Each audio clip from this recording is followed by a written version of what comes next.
Hey everybody, it's time for Turn It On. Are you ready? Coming to you from Music City, Nashville, Tennessee. the definitive arts and entertainment podcast.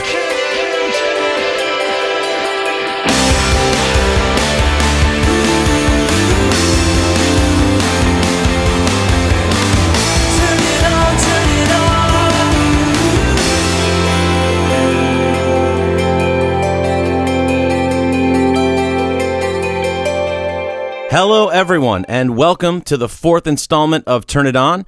My name is Michael J. I'm your host for this program, and thank you very much for joining me today. I hope you've all had a great summer now that fall is upon us. I have fortunately myself been very busy with this show and with doing a bunch of touring. I was lucky enough to get to do a festival gig with Chuck Wicks on July 4th in Cedar Rapids, Iowa, on the same bill with 1,000 Horses, Eric Paslay, Logan Mize, and Natalie Stovall. And we had a great time. It was a great gig. Got to say Happy Birthday America, saw some fireworks, the usual. I also got to do a couple weekends with my friend Corey Cox. The first one was a festival in Columbus, Nebraska with Craig Wayne Boyd and Logan Mize again. That was a great time, great couple weekends. And I capped off the end of July and the beginning of August with a female artist named Casey Jamerson. Casey actually sang in the show Bring It On Broadway in New York City for a couple years. And she was also in the touring production of Cirque du Soleil down in Australia for a while. Very, very talented singer. And those shows were great. It was the first of those 2 weekends with Casey and her band that was particularly interesting.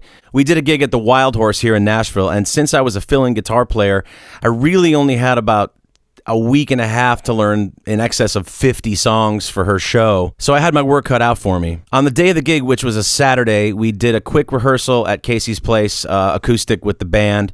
And things went pretty well. We seemed like we were gelling, and everybody kind of knew the parts. And I was still kind of in a brain scramble trying to, keep everything straight. It's a lot of songs, especially some of them being original tunes that I'd never really heard before. So we wrapped up our rehearsal around 4 p.m., and our slot was from 6 to 9, I believe. So the plan was to meet at the Wild Horse somewhere between 5 and 5:30, which would give me time to get acclimated to the stage and get my in-ear rig all situated, because Casey and her band had done the night before with their other guitar player. So basically, I was the only one that really needed to set up and get ready to go. So to give you some idea of the geography of the events that occurred, I live about 15 minutes from where the Wild Horse is. Casey lives also about 10 to 15 minutes from where the Wild Horse is. So I figured I had enough time to get home, get a quick shower, change my clothes, get, my last pieces of gear in the car, and get to the gig by 5 to 5:30. What I did not realize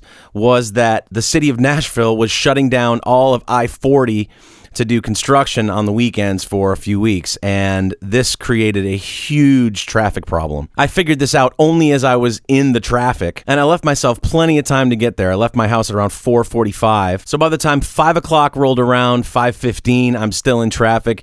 I gave the bass player for Casey's band a call, and he was the band leader for the show, and I filled him in on the traffic situation, but I knew an alternate route, and I knew kind of a way to get there to where I might be a little bit later than 5:30, but I thought I would make the show and it wouldn't be a problem. When I finally got off the interstate, I got stuck in yet more traffic, and by this time it was nearing 20 minutes to 6. So by the time I got downtown and made my way over to where the Wild Horse is, which is on 2nd Avenue, and you have to go to 1st Avenue in order to load in, I made my way up to 1st, and much to my surprise, there was a giant dumpster and a barricade blocking off all of 1st Avenue, which apparently was there for some sort of street festival that was going to be happening later in the night. Now, at this point in time, I made an executive decision.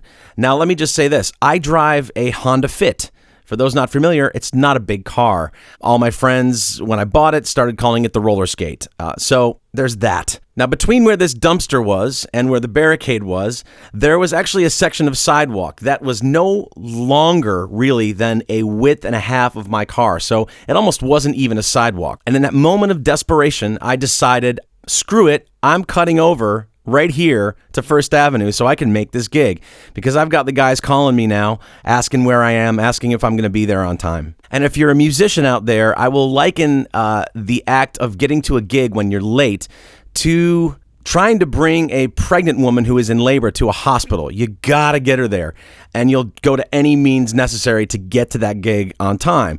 So just as I cut over on the sidewalk, there apparently was a policeman behind the dumpster that I did not see, and jumped out and started screaming at me to stop the car. So, which I did, and rolled down the window, and this guy was very irate.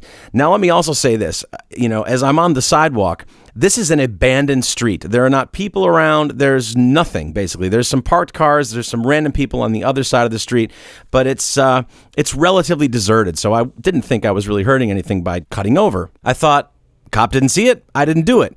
Well, cop saw it. So this guy starts screaming at me, asking me what I'm doing, what I think I'm doing. To which I, calmly replied, "Sir, I'm just trying to get to my gig. And I can see the Wild Horse from where I'm sitting." I said, "It's right there. I'm late for this show. It's my first gig with a new band." I said, "I got stuck in I-40 traffic, and, now you've got the street barricaded off, and I can't get anywhere." And he was not having any of it. He basically yelled at me, "What if I gave you a $250 ticket right now?" To which I said, "Please don't." And then he just said, "Give me your license." And I gave it to him, and he said, "I'll be right back." So apparently at this point in time, he felt he needed to get backup because, I'm such an intimidating person.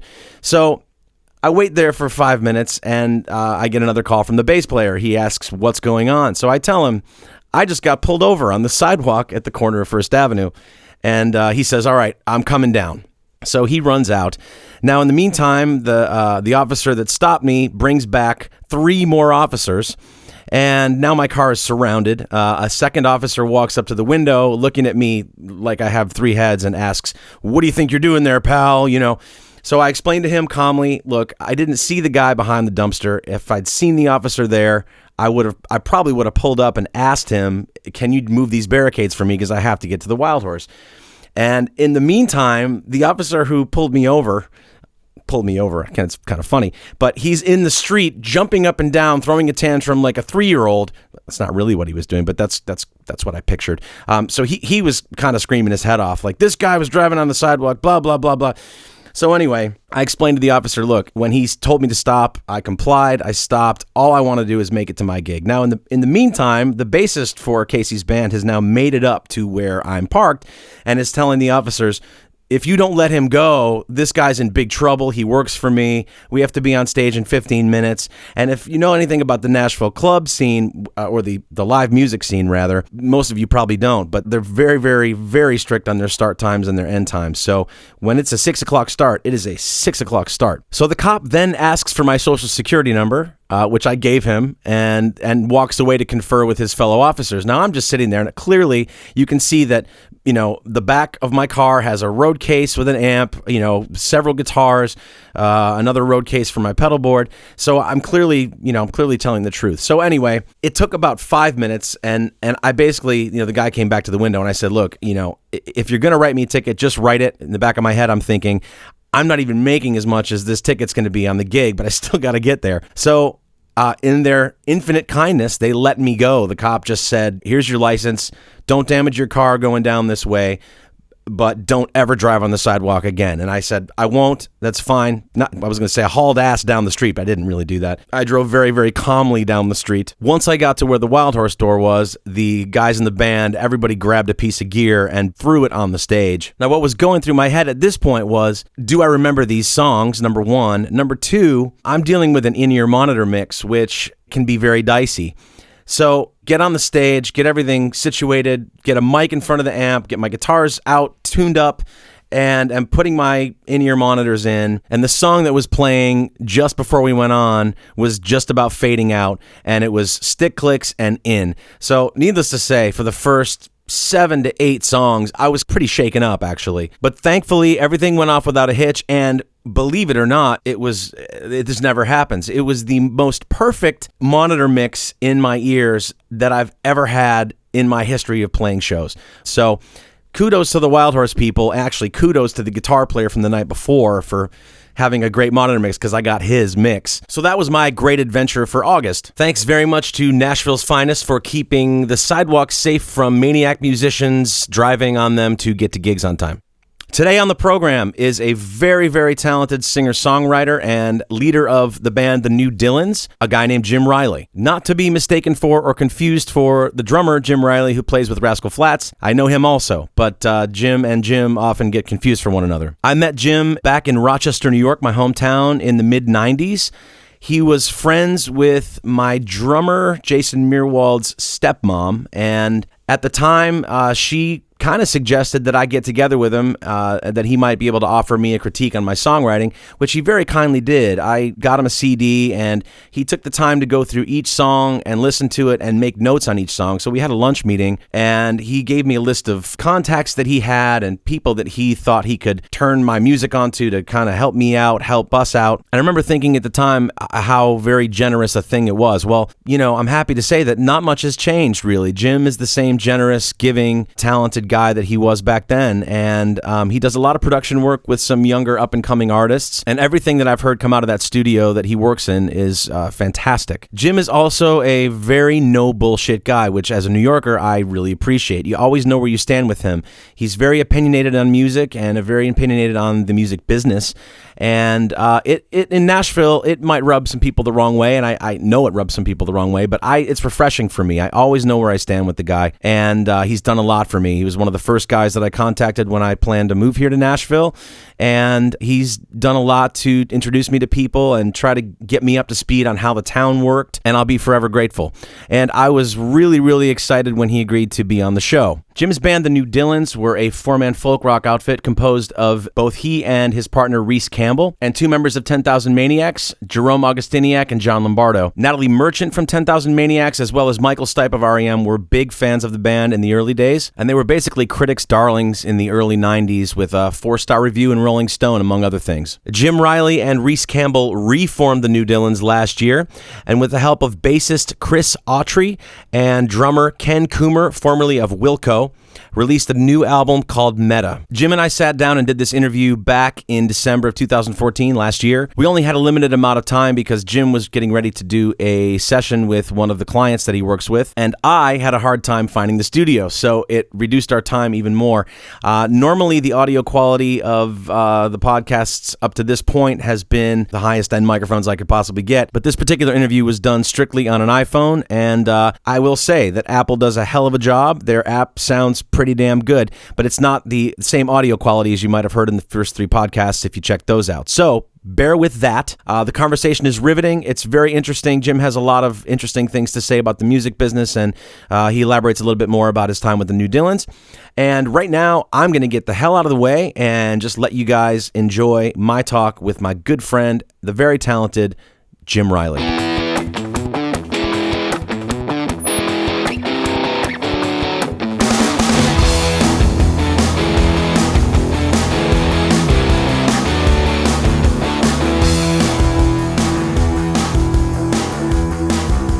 Always running. How's it going, buddy? It's going well, man. How you doing? Good. Yeah. Things. Are you done with the record yet? Or are you we're done. Finally, yeah. Cool. That's why I'm kind of like, oof. Yeah. So what are you doing now? Just today's a tracking session for an artist I'm producing. Oh, cool. Yeah. She'll be here. How's that going? Good. We've got Eric and I, the guy who owns this place. We've got a bunch of things kind of spinning right now. So, nice. Yeah, but we kind of share. This is his place, but I'm gonna keep using all my guitars. You'd never know this was back here. I know, that's why he likes it. Because it's sketchy. There's no windows except those. Sure. On the outside it doesn't look like there's not much in here. Well, I think part of it is just like don't advertise that you got.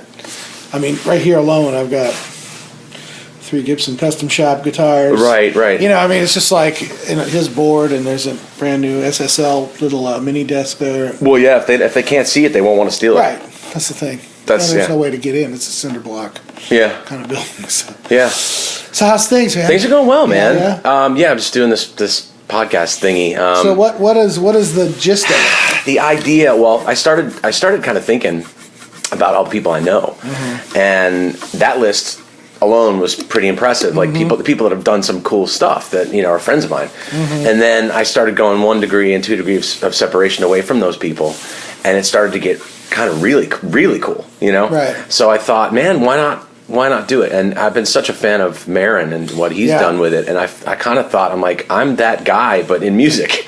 You know what I mean? Really, like, I've been at this for forever. Right. So why not just start talking to people? And I, don't have any, grand illusions that it's going to be as big as what he does, but it's. Hey, why not, man? Well, you never know. You never know, and it's a chance for me to meet more people in Nashville as well, and to, I don't know, just I like talking to people, so I kind of figured, why not combine all my talents and put it all in one neat kind of box, There's a TV station called Kneecat Nashville. I'm familiar with it. Yeah, and they saw the piece in the first piece in the Tennessean, and I guess they're affiliated with PBS or something somehow. And the woman asked me if I want to do a TV show. Oh, really? Like similar to this, only on the Kneecat thing. And I don't know, man. I don't know if I want to get into that. Yeah. But I mean, like you. I mean, I know a lot of people I could get. Sure. And it'd be interesting. But I don't think I'd want to do a TV show though. Yeah, the audio thing's a lot less pressure. It's just a lot. Easier. Yeah, you just roll up in your pajamas. Yeah, and my thing is I just want to keep it. I mean, like this, we'll talk for 25 minutes and whatever, and I just want to keep it like a loose conversation. Yeah. And I don't want to make it. I don't want to make it so what I call inside baseball. I don't want to make it like what kind of guitar pedals are you using and all that kind of shit, because that can get really fucking boring. Yeah, it does for the wrong people. For the right people, it'd be great. But. Well, yeah, but I don't want to limit the audience to just music and just musicians. If somebody like anybody in the arts in general, if anybody wants to talk, I'm down for it. So, it's cool. Trying to go at it like that. And I talked with Chris Nix already. Oh, yeah. I talked with Joe Denham. I don't know if you know Joe Denham at all. Yeah, I do. Talked to Joe last night, which was, man, that was like, I knew it was going to be off the rails, but it was just, I laughed the whole time. That's great. Yeah, it was awesome. So I guess maybe, what should we talk about? What do you want to talk about? You want to talk about the new Dylan's record? We can. Since you've been doing a lot of that. Yeah, it'd be great. We, obviously we're from the same. Well, same part of the So, where are you from originally? Originally Warren, PA, which is down near Jamestown. Okay. But we met each other obviously in Rochester. What was that? Probably 94. God, it's been a long time. Yeah. And then I moved here in '98. And when I moved here, it was partly to sort of get away from the road and get away from the band, and kind of just prove to myself that maybe I could do something other than that. Right. Musically. Yeah. And, I had a lot of friends who were down here who told me, and I'd never been to Nashville. We'd never played Nashville. Oh, okay. So one of the only places we never did play. And so I came down and sniffed around, and had some good success with some meetings and met with the BMI rep who, until then, BMI for us was just this faceless company in New York that we would send pieces of paper to. Yeah. We'd sign things and send them off blindly and just be like, okay, well, I'll send this off and see what this does for us. Nothing. Okay. And if you're lucky, they sent you pieces of paper back. Yeah, little ones. little tiny ones. With a, you owe us, whatever. Right. Yeah. But anyway, so when I came here, I came here and made a bunch of trips down from Rochester, and I was still in Rochester doing the Patsy Cline thing at the Downstairs Cabaret Theater. I was the musical director for that. Okay. And played guitar. And, like I said, the band had broken up. And so came down here, and then we ended up just moving here, just went for it. And so I got here, and about a month later I got signed to Curb. So I had a one cut before I signed with Curb, and it was I met through our the new Dylan's manager at the time was a guy named Charlie Rothschild from New York, who used to work with Dylan and Albert Grossman managing Dylan. Okay. And so it was pretty cool in that sense that it was like, he knew a lot of people here in Nashville. So he introduced me to a guy named Jim Reilley, who is a pretty hefty character here in Nashville, pretty well known. He's produced a lot of great records, and Nancy Griffith and John Prine, people like that. And so he introduced me to Tim O'Brien, who was I was a big Tim O'Brien fan. He was a big influence. Bluegrass mandolin genius. Okay, I'm not familiar with who he is. Yeah, he's a multiple Grammy-winning, multiple IBMA award-winning. He was actually, I think, the president of Bluegrass, IBMA for 1 year. Huh. But anyway, he and I hit it off real well. We wrote a song, and this guy that I knew from Albany, and his partner, Greg Riggle, who was at CSAC for a while. They were doing a record called The Celebration of the American Farm, and on Farmer's Almanac Records. Almanac, the magazine, started a record label basically, and so this record had like Nancy Griffith, and it had John Cowan and really heavy, cast of characters on there. Right. And he said that if the song that Tim and I were writing could get finished in time and we could track it, he'd put it on the record. So Tim and I finished it, and then we had Sam Bush, Charlie Chadwick, and David Greer, and Tim and I in Garth Brooks' studio, and this was literally 2 weeks after I got here. So really? I'm like, that's quick. I come into town, blow into town, write a song with Tim O'Brien, and a week and a half later, I'm sitting in Garth Brooks' studio with Sam Bush, Tim O'Brien, Charlie Chadwick, and David Greer. What was that like? It was amazing, and I'm thinking, well, this is going to be easy. This is going to be great, and it never got any better. But I mean, it's like it was like, wow, this is cool. This is how things happen here. It's like a good old boy thing, and I mean, in the best way, I guess. Maybe not the best way, but in some ways, it's pretty cool that way. But anyway, so I got a cut, and then literally maybe 3 or 4 weeks later, I got signed to Curb, and how that happened was I had met a bunch of publishers and. Had a bunch of really, what I thought were positive meetings when I would come down from Rochester. And then when we moved here, I would go back and I went back and saw all those people. And, it was weird. It's like when I moved here, it was like, before I moved here, they're like, oh man, you're awesome. We need it. And then when I moved here, it's like, oh yeah, you're here, man. Now it's, you're going to find out it's a 3-year town. Yeah. It's a 5-year town. It's a whatever town. Yeah. 7 year. It's always odd numbers. Sure. And it's always like 3, 5, or 7 for some crazy reason. I don't know why. That's weird. But anyway, so then I went to meet Curb. I actually met a guy who is now my manager and my publisher. His name's Chris Keaton, and I had just read about him in one of those magazines about just leaving Roy Orbison's publishing company and starting his own. So I figured, well, that'll be a perfect meeting. Sure. So I go to his place, and he blew me off the first meeting, which is really funny. I'm sitting in his office waiting for him, and he never came. And of course, this was back in 98, I guess. So not everyone had cell phones. Right. But Chris did. Okay. And so anyway, I'm sitting in his office, and I had his cell number. So I call his cell number from his office phone, which probably freaked him out. Yeah. And I'm like, hey, man, where are you? And he's like, oh, my God, I totally forgot. Will you please let me make it up to you and meet tomorrow? I'm like, sure. So anyway, so I met him that next day, and he said, man, we got to go to Curb. I know some people over there that really dig this. So we went to Curb, and I played a few songs, and it was kind of like not as enthusiastic as most of the meetings I was used to. And so then the next day, for some crazy fate reason, I had a gig at the Bluebird, and it was one of the back in the day. On Fridays, Bluebird would do 2-hour-long early sets for one artist, one person, and then the late show would be around. Now it's just early rounds and late rounds, but back then it was 2 1-hour feature slots. And so they had given me one because I played there a handful of times already, and so they gave me one, and all the people that I always used to invite to those shows never once came. None of the publishers ever came. Sure. And for some crazy reason this day, they all did. And I had just met Curb the day before and had what I thought was a pretty lukewarm meeting. Right. But anyway, they're there front and center and watching the show. And of course, if it's a solo show, so everyone there is there to see you. It's not like they're there to see somebody else. So they, they looked around, and there's Sony Tree, and there's Warner Chappell, and there's EMI, and there's, a lot of these other publishing companies, and BMG, I think, one even came, and a couple others. And of course, Paul Kraft, who just passed away, he was there. Rodney Crowell had come because he was a fan and friend. And my buddy Gene Johnson, who was in the band Diamond Rio, who's also from my hometown. Okay.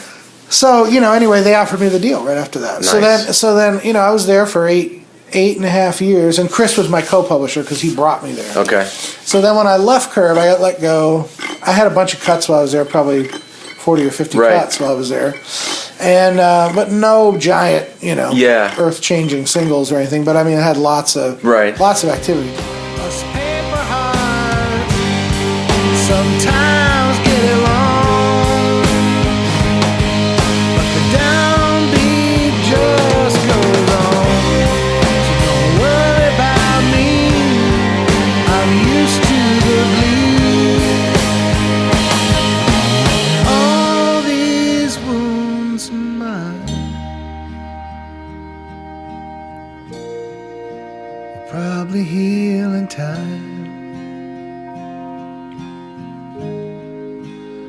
without you, baby, without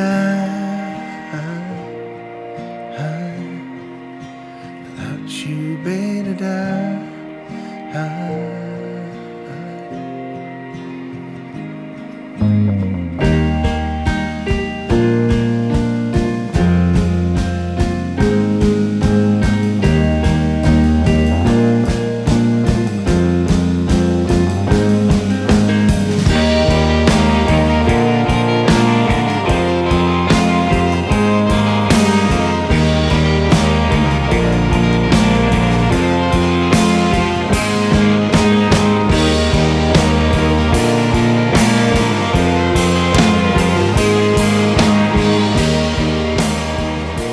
Well, pardon my ignorance, but what's a typical day in the life of somebody who has a pub deal? Well, you write songs every day? Yeah, you're kind of expected to. I mean, depending on the company, some companies want to keep your book, and some companies just kind of let you do your thing.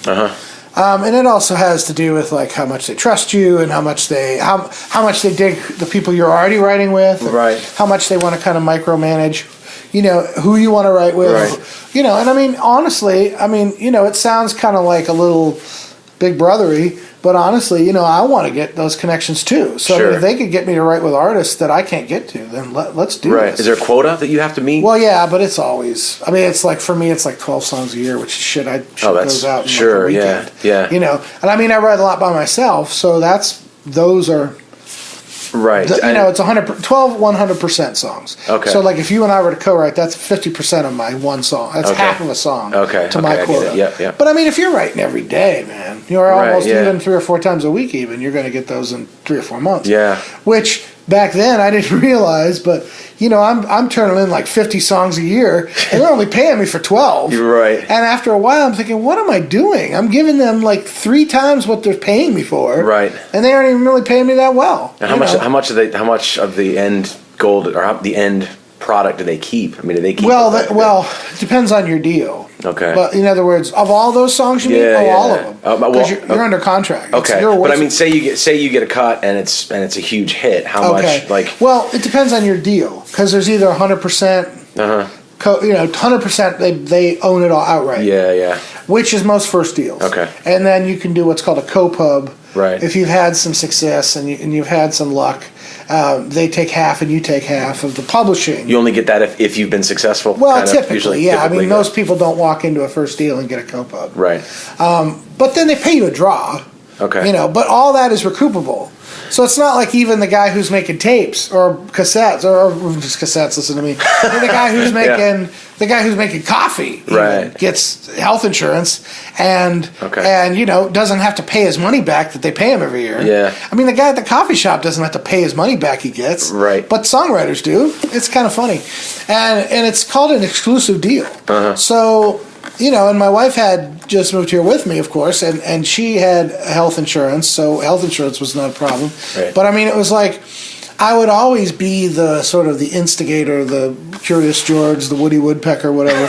Because it's kind of absurd. They kind of want to have it both ways, because they call you. Yeah. They call you an independent contractor when it comes to insurance, but they call you an exclusive writer when it comes to keeping your royalties. Yeah. So it's like, we want to tell you that you're exclusive with us, but we don't want to give you health insurance. And I'm like, well, so, all right then. So if I'm independent, the very word independent is in the title of the damn job. Right. So give me my songs back that you don't want. Like, I'll give you my quota, and even I'll give you 20 more. Right. Just take 20 more. Right. But the other 10 that you don't like, let me take to Warner Brothers. And they're like, well, you can't do that. You're an exclusive writer. Oh, well, then I can't write for anybody else? Right. Well, then give me health insurance. Well, no, we can't, because you're an independent contractor. It's like, well, if I'm an independent contractor, I could go anywhere I want to work, right? Independent means... Yeah, sure. So it's so silly. But anyway, it's a waste of time. But anyway, so typical day would be like going to the publishing company, and I was lucky enough to kind of have an office there, so,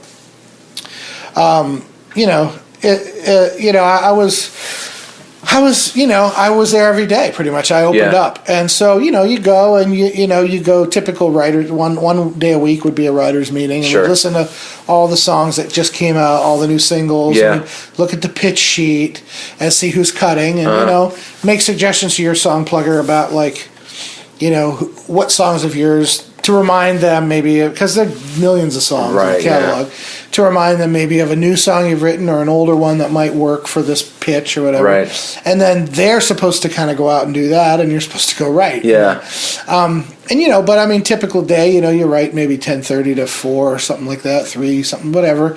And, just try and get something good. And if you don't, like, I was never one to force songs. A lot of people did. And, a lot of people had formulas. I mean, they would even go in and listen to the latest, like, Pam Tillis record or Faith Hill record or Carrie Underwood record, And just then copy just it. well, yeah, they did this record. Let's try and do something like that, but we'll change the third chord or whatever. Oh, boy. Genius, Yeah. And hey, whatever. That explains a lot. Yeah, but those are the guys that get all the cuts. So, I mean, Yeah. they're doing something right. I mean, Yeah, I don't fault them. Right. I just don't. I don't work that way. But, Yeah. I don't have any trouble with anyone doing that. That's bugged me a lot. I've been out to a bunch of writers' rounds and that kind of thing now, and I've seen a lot of that where people it's very cookie cutter. Yeah. And and I don't know why. I mean, maybe you think people are scared to step outside the box. Maybe. Well, you're encouraged to be that way. Right. That's the weird thing. It's like, you get to a publishing company and they're like, man, you do something no one else does here. We got to have you here. Because we got other people that do other things. Right. But you're like the rocky, folky, alternative guy that we Right. don't have. Sure. And luckily, Curb had deep enough pockets that they could afford to keep me there. And so, then once you're there, it's like, hey, man, we need Montgomery Gentry songs. It's like, I don't have Montgomery Gentry songs. Well, you better find a way to write one. Yeah. Well, have you found it, like, because you do have a rock, like, I know you have country roots, but you have a rock, you're like a rock and roll spirit to me, man.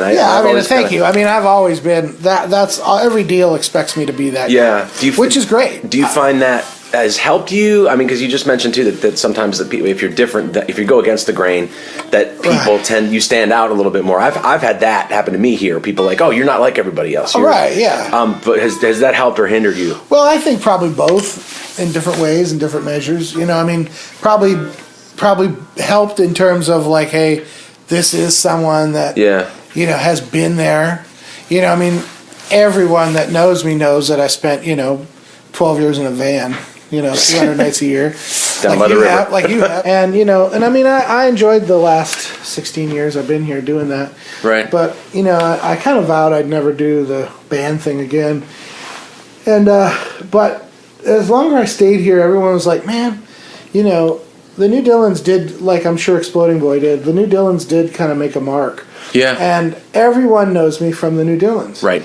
And so it's like, fuck, I don't really have. I went back and. We did an album in '86 on vinyl, the first one we ever did, and then we did 3 with Red House. And I didn't know anything about recording back then, but I wanted to produce the record anyway. So when I came here, of course, once I started doing my writing deals, I also started producing records. So I probably produced 50 or 60 or 70 records since I've been here. Right. So I really know what I don't know that I know what I'm doing, but I know a lot more than I did. Yeah, sure, Put it that way. sure. I knew nothing back then. Now I know something. Right. But I don't know everything. Hang along where you go, just to be, just to feel how you move me. So this me I give to you.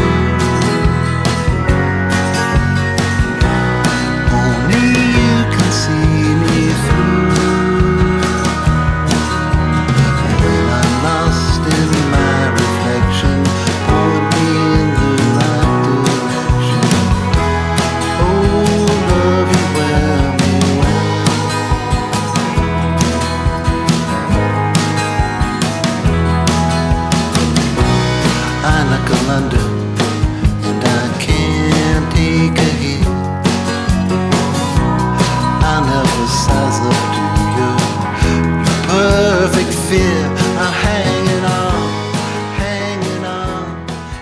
What was it like back? Because I know that I read somewhere that Michael Stipe called you of REM called you one of his favorite bands of that time. What was that? I mean, were you a fan of his? Oh, absolutely. Okay. I love REM. Yeah. It's one of my favorites of all time, and we traded on that for a long time. Well, hey, you made it. Well, I mean, it was nice. Cool. We had 4 or 5 things. We had like a 4-star review in Rolling Stone, top 5 albums of the year in the Village Voice, Michael Stipe, and then all the other press that we got, because we got a lot of press. Yeah. Like from Musician Magazine, Spin, Rolling Stone, Pulse, Tower Records, thing they did, and Stereo Review, Audio. Yeah. All those magazines gave glowing reviews to those Red House records. And so we were really lucky in that sense. Of course, when we were out bashing our heads against the wall on the road, not making any money. Yeah. Did you sell a lot of records, or? Nah, not a ton. Right. I mean, enough, But I joke that most of the people that bought our records were people we met in person. But I mean, it was that way back then. Yeah. And I remember. Yeah, you were there. Yeah. But after about 12 years of that shit, man. Oof. So I just was like, I want to come to Nashville. The prospect of coming to Nashville, sitting in a room and writing songs, going home and sleeping in your own bed at night, and making like 10 times more money than I made. Yeah, let's do this. Right. When, right. How. Right. So when I came here, and but anyway, like about 2 years ago, I guess, my partner, Reese, who's still in upstate, or actually he's in Pennsylvania, but his father passed away, and when he and I knew each other since nursery school, and we were both only children of single parents. Okay. And so we both had a lot of things in common, and all through high school we had competing rock bands. And then, when we did the New Dillons thing, it was great because we really had this amazing chemistry. And, he and I never had any issues other than just, the sort of this is crazy. What are we doing? Right. So the core of the band was you two guys. Yeah. Okay. And we'd always have a rotating cast of drummers and bass players like Spinal Tap. Some of them would self-destruct. And was it always a 4-piece? Yes. Okay. Always, yeah. I played guitar, he played piano, or keys, and then we had bass and drums. And but so when I got here, I was just like, no more of that. I'm older now. Yeah. And his father passed away, and we were talking a lot. And he actually had a band, and he came down here, and I produced his band's record down here, and we maintained good friendship, and everything. And but it was like when his dad died, it was like I went back and started listening to all the records again, and it was like, wow, man, these are good songs, but we just did not hit the mark sonically. Yeah. And so I was starting to think in the back of my mind, maybe I should do one more, record just for because we put so much into this, we invested so much into this, right? That, and people still know us. Sure. And it's like I'd love to be able to hand people that I don't know, or that don't know me, like, hey, tell me about the New Dillons, and I'm like, well, don't go to iTunes. Yeah. This stuff sucks. I'd love to be able to hand them one thing. It was like, this is how you wanted it. Yeah, it makes sense. And if nothing else, if that's the only record we ever do, then great. So that was my next question. Are you pleased with the outcome of everything that came out? Yeah, it's the best thing I've ever done. Killer. And so, any plans to play out with it at all? Or yeah. Oh, really? Absolutely. Okay, so you're gonna do some shows? Yeah. Well, we're gonna. Yeah. So. So we started. Reese had always wanted to do another record, so I was the one that was kind of the stick in the mud. So when I told him, "Hey, man, let's do one more and let's do it right. At least one more, maybe 10, but let's do one where I'm like, wow, I want to produce this or co-produce it, with Eric, and cool. And so here in a studio where I'm really comfortable, all my stuff lives here. It's like." This is where we never had that luxury before. We had great studios, right? But it was like we were, an interloper. It felt like, And now, so I've done so much in this studio. I almost feel like I'm, part of it, Yeah. So I want to do it here. Reese had been here. He loves it. The drummer, our drummer, is Ken Coomer from Wilco. Yeah. Okay. He works here a lot. And Chris Autry is our bass player, and he works here a lot. So it's just like everyone knows the room. Right. It's cool. It's comfy. It's homey. It's great sound, everything's here. And anything we need, we can get. So we started writing these songs, and about that same time, I was befriended the guy from the Tennessean who's the music business writer. I knew a lot of the music writers, but he was the music business writer. And his wife and I had known each other, and he wanted to meet with me and pick my brain about the business and ask if I would be like a silent collaborator, right? Like a deep throat, essentially, on the music business, for his columns. And I'm like, sure. And then we started talking, and he said, well, he knew about the New Dillons, does everybody, it seems. And yet, Reese and I always joke, if half the people that said they remembered us had bought a record, I wouldn't be broke as I fucking am. But anyway, so anyway, he said, well, man, could we follow this from the very beginning? And I'm like, sure. And I thought he meant, like, come over and do some interviews. Well, the first day they show up with, like, cameras. And Reese and I literally have not been in a room together to write songs in 18 years. Yeah. We're sitting in my office, and there's cameras, and they're asking us questions. And it's like, okay, well, I guess we'll try and write some songs now. Did you have to kick them out at any point? No, Yeah. because I told them it was warts and all. They want to do a documentary. And it turns into they wanted to do with PBS. They wanted to do this documentary on the making of the record. And so since January, they've been doing everything with us. Cool. They went up to our hometown, interviewed our band director. They took trips to meet people and fans, and it's a pretty big. That's killer, man. thing. That's great. Yeah.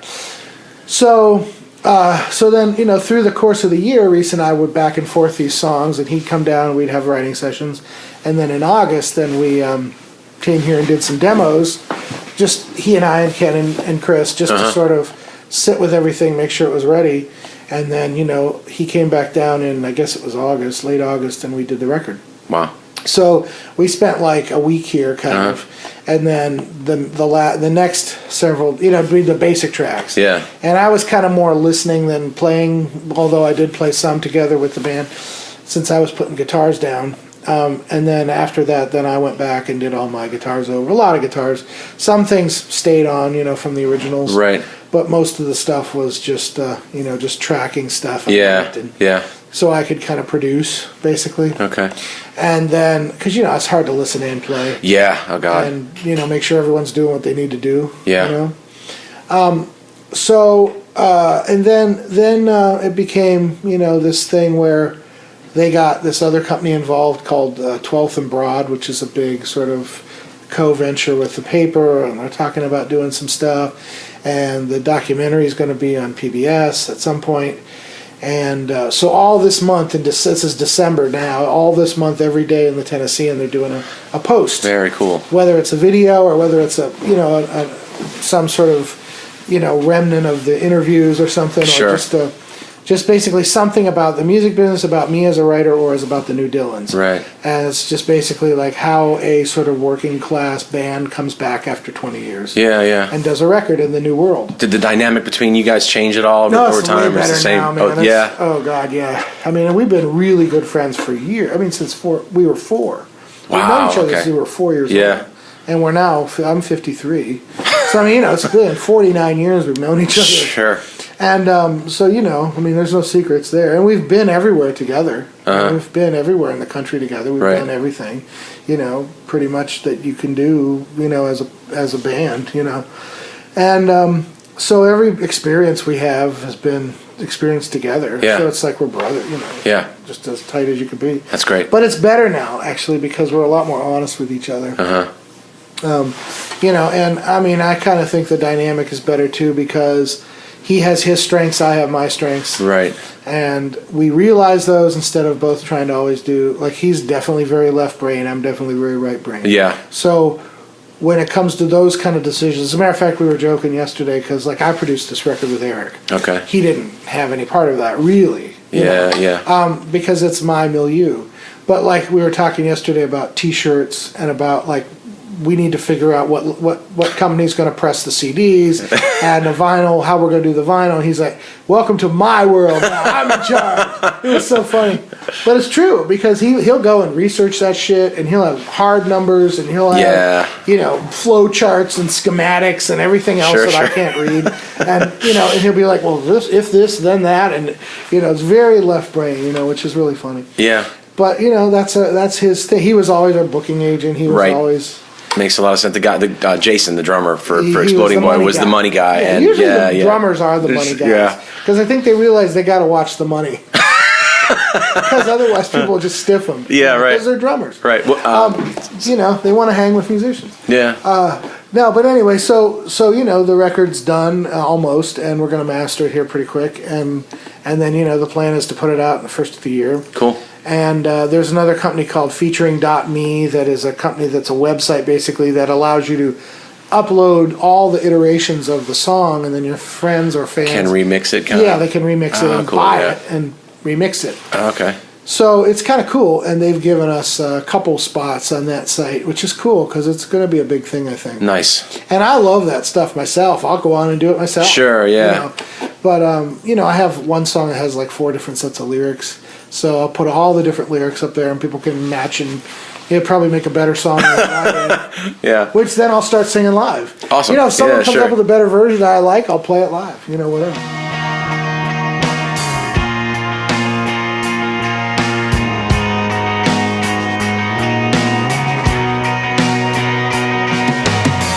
Now all I'm left to do is wonder when I'll feel that shiver in my arm again. Of all the things I took for granted then, back when I was only bleeding, but I just kept on believing anyway. You made me everything I'm not today. It must have been a sight to see, thinking there was more of me to give, something more than just low hanging fruit.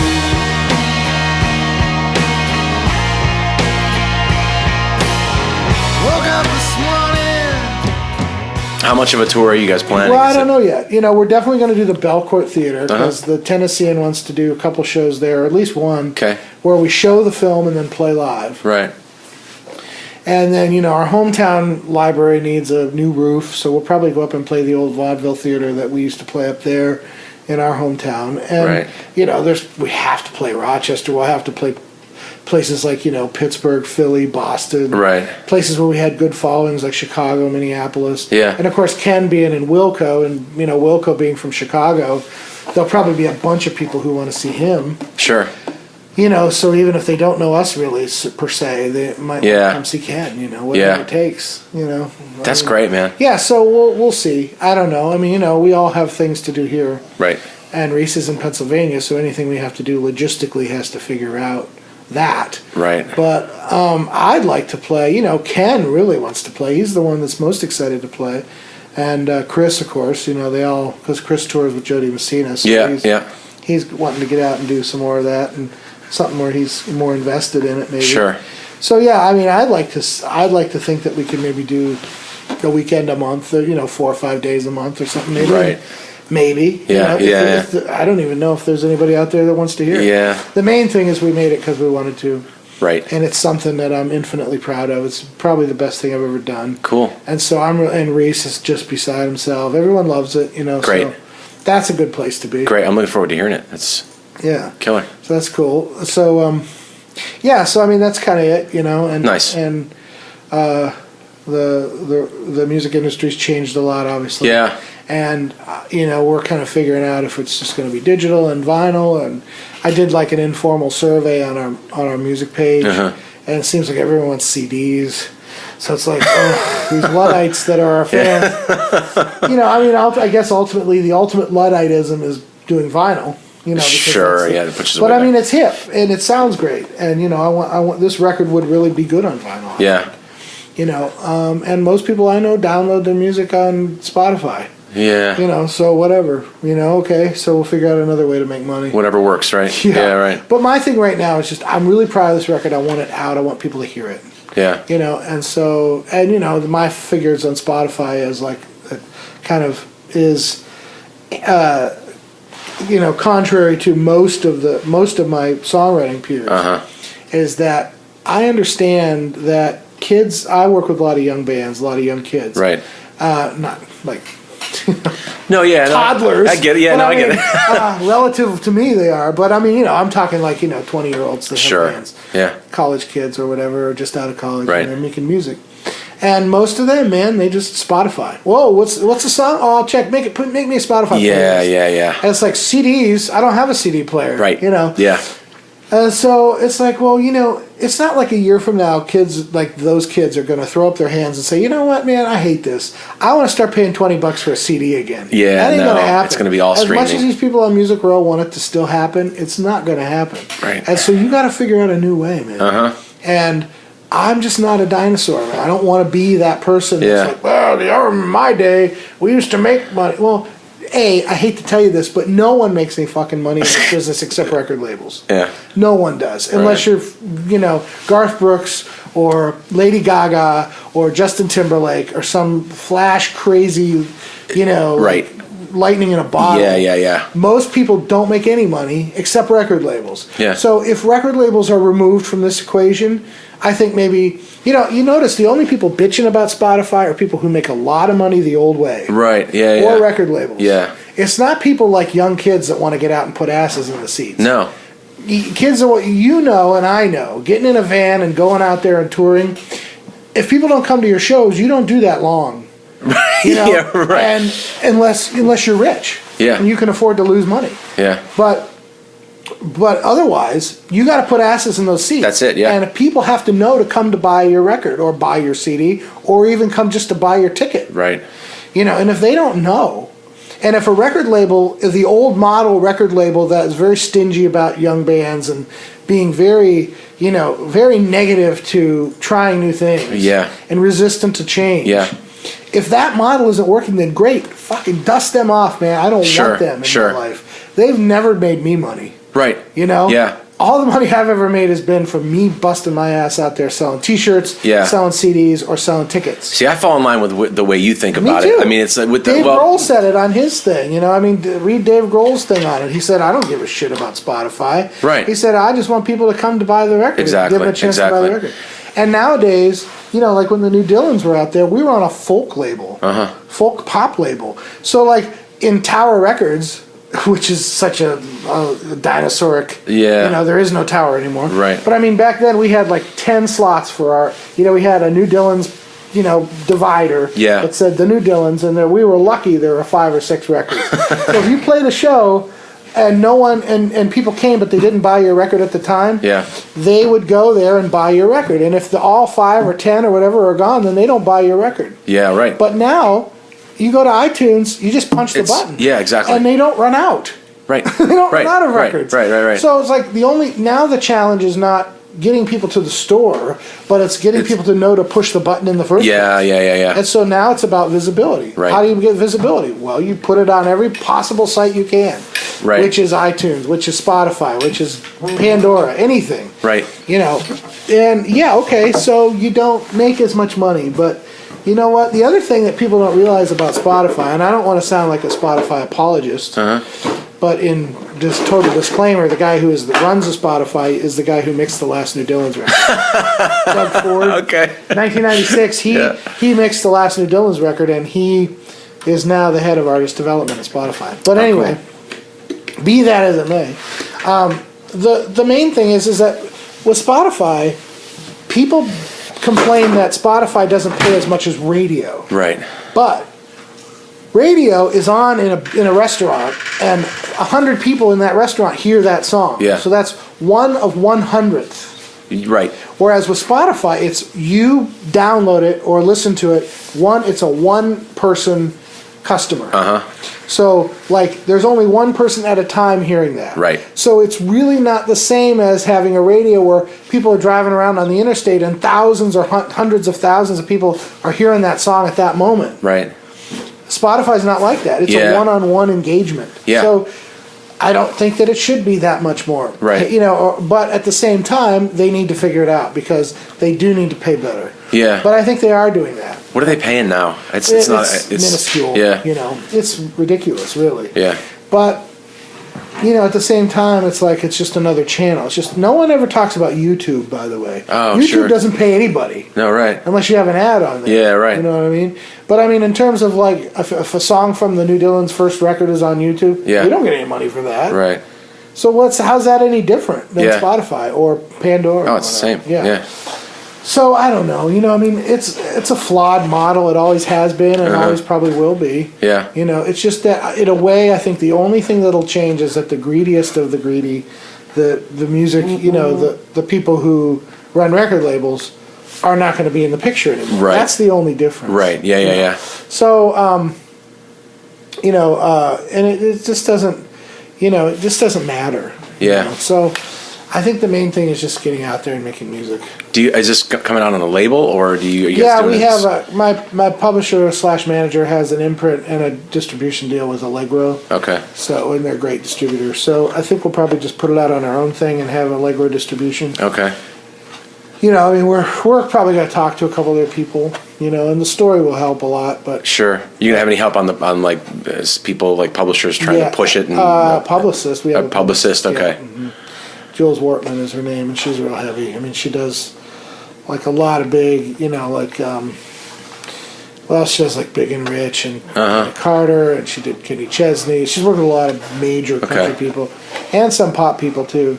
But anyway, You gonna have anybody plugging it to film and TV or? Yeah, my publisher kind of and my plugger, and then we have a guy in LA that does my stuff there. So Awesome. And then another friend of mine actually works for Sue Jacobs, who's like one of the biggest ones in the country. So, I might, forward her some stuff. Sure. See what happens. Sure.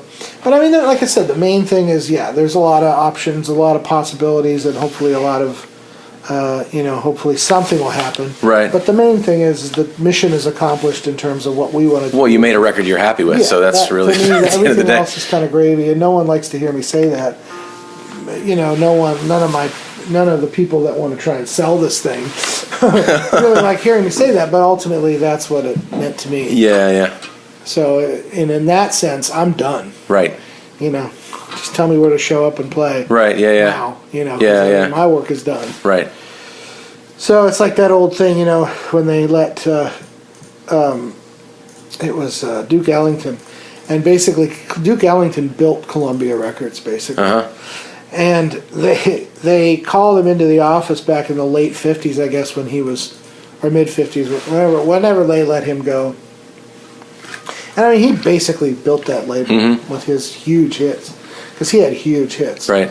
And they called him into the office and say, man, you're not selling records anymore. We got to let you go. And he's like, wait a minute. Isn't your job to sell the records? Isn't it my job to make the records? Yeah, right. Then it sounds like you're not doing your job. I'm doing my job. Why aren't you why aren't we letting you go? Funny how that is, huh? Yeah. And they're like, well, you're just not selling records anymore. He's like, I'm not supposed to sell records. Right. I'm supposed to make them. Yeah. But I mean, whatever. But it's, it's a different business now than it was even when we were doing it, which isn't that long ago. But it seems not like really. Dark Yeah. Ages, but it's really, really even different in the last 2 or 3 years. Right.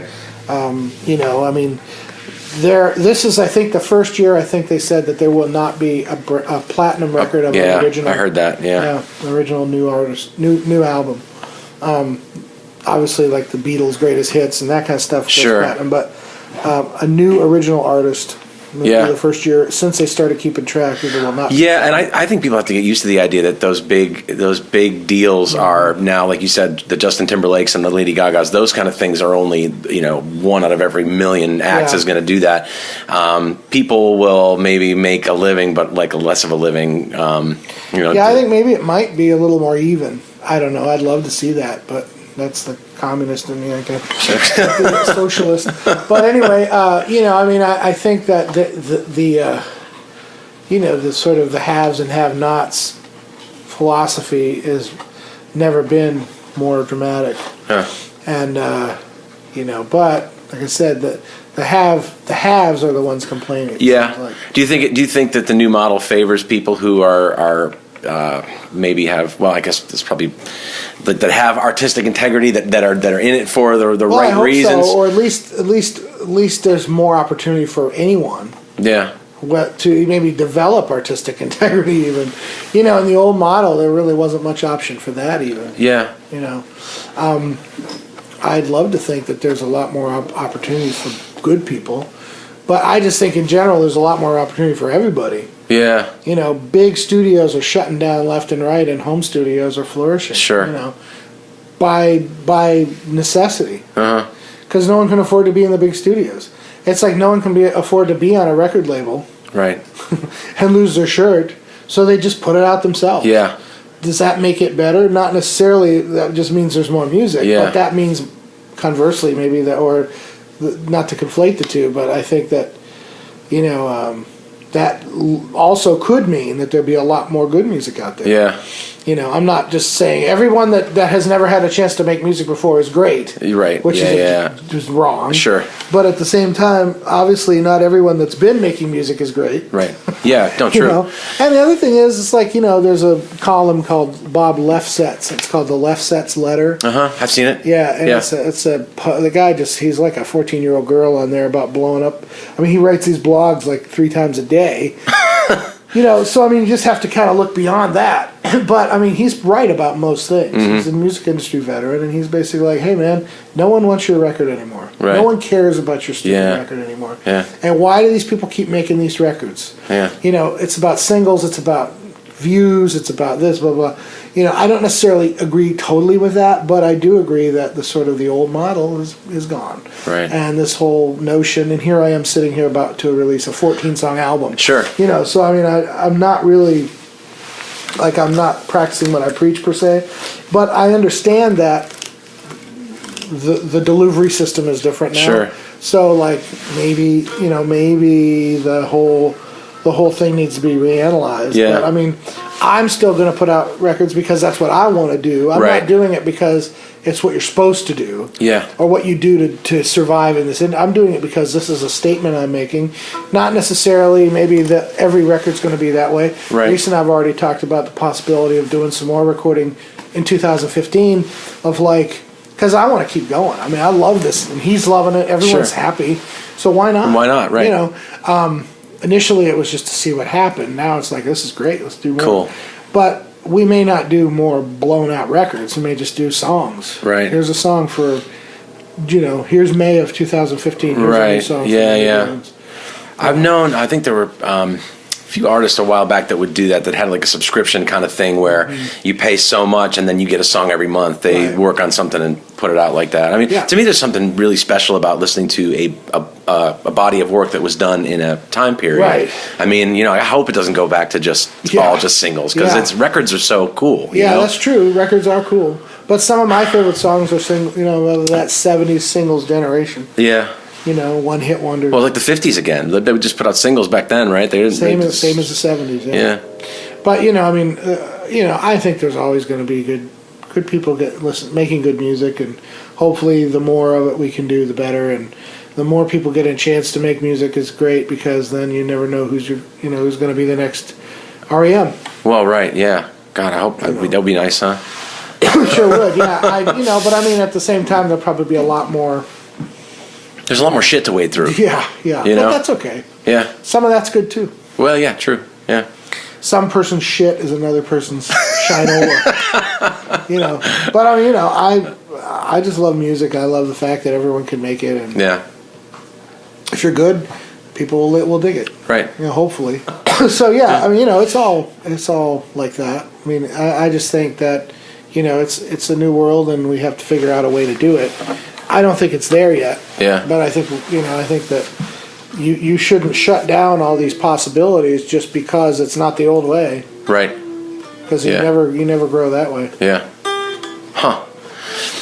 Well, I'm excited to hear it, man. I'm Thanks, man, looking yeah. forward to it, and maybe we could. When are you going to do this? I'm gonna do this after the first of the year sometime, Well, so I'll just maybe give I you a could, track. and I could, put a track on it and that kind of thing. That'd be great. I was gonna have you play a song, but I don't think we'll have, I'm not set up for it. Yeah, I'll play with my band. Yeah. Okay. Okay. Oh, here we are. All four of us are here. We're going to play now. It's gonna sound. This one's called... We'll leave It it blank. sound just like the record. Yeah, right, yeah. Here we are in the studio. Yeah. Hey, Reese. Hey, Jim. Hey, Ken. Hey, Jim. Chris doesn't speak. He's like the harpo. The silent partner. Yeah. So yeah, well, but I think this is great, man. What you're doing. Cool.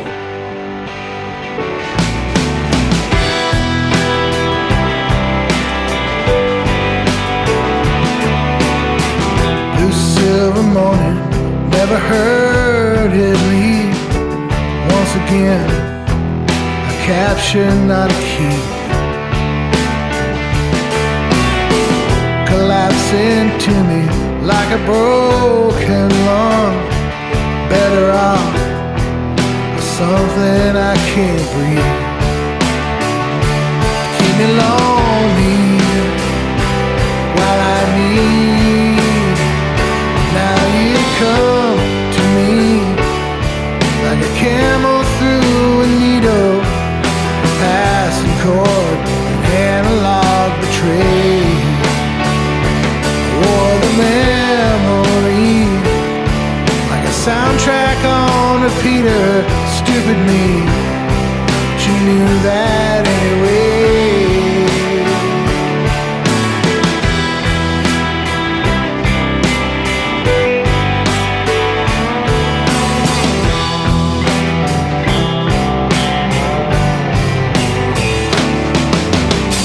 It's okay to you, or a convenient leave, a careless give, a capture not to keep. A bad reminder of all the blind I've been. Better off something I can't be. Keep me only while I bleed. Now you come to me like a camel through a needle, passing chord, an analog betray. Or the memory, like a soundtrack on repeater. Stupid me, but you knew that anyway.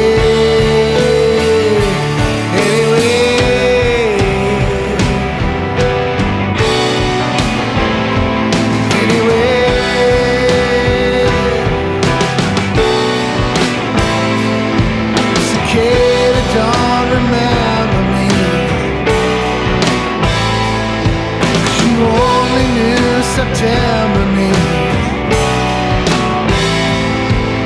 not the real November me.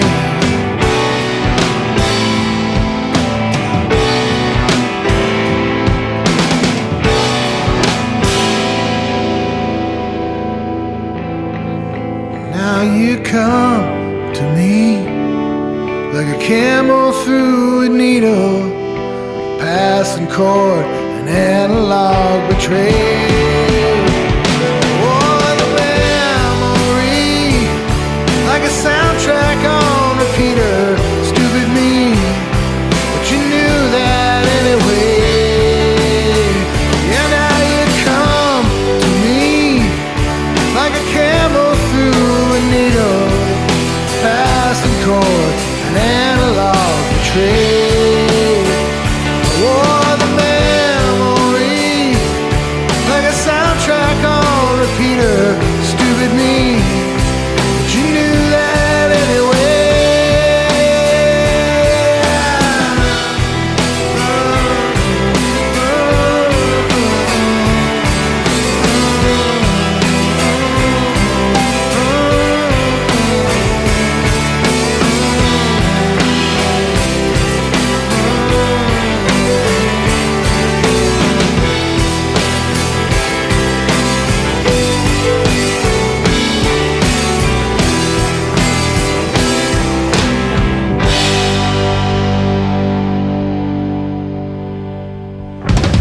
That was a song called Camel Through a Needle off the New Dylan's brand new record called Meta, which is available on iTunes and all of your other favorite online digital music retailers. If you enjoy anything that you've heard here, please go buy it. You probably already know about our website, tiopod.com, but if for some reason you don't and you're listening elsewhere, please drop by, leave us a comment on the contact page. Let us know what you think. We are currently and always looking for sponsors. So if you or anyone you know might like to advertise on the show, Also, please drop us a line, let us know, and we'll try and work something out that works for you and works for us. And we've also added a PayPal donation button on the homepage of tiopod.com. You don't have to donate, but every little bit helps.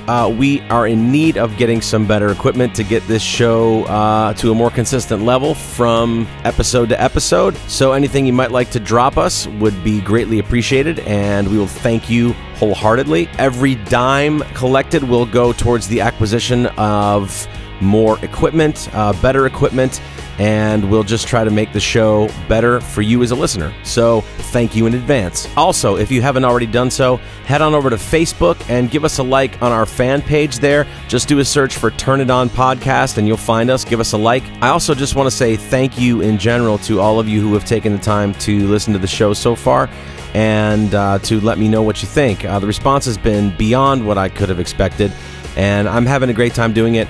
There are more guests coming in the weeks ahead. The plan right now is to do a show on the 1st and the 15th of each month. I'm going to try to stick to that schedule, but I'll keep you posted here. There is much, much more to come, guys, so please keep listening and please keep telling your friends about the show, and I will see you next time here on Turn It On. Thanks again.